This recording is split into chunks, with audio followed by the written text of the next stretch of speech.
Welcome back to 8482 Media. Today, I'm going to quickly show you guys how to connect your calendar app, your Google Calendar app, to your Zoom app. So it's super simple. Initially, you're going to open up the Zoom application, and then we're going to click on Schedule. Once we click Schedule, we are met with this right over here. Your calendar is not currently connected. To access the full features of our scheduler, please connect your calendar. So we're going to press on that. We're going to be brought to this page right over here. I'm going to open this up.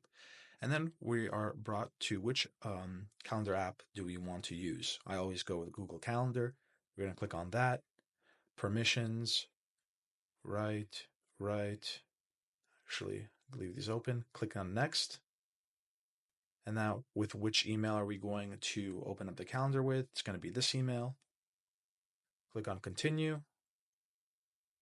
Select All.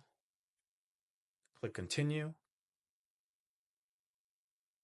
And now configure calendar successful.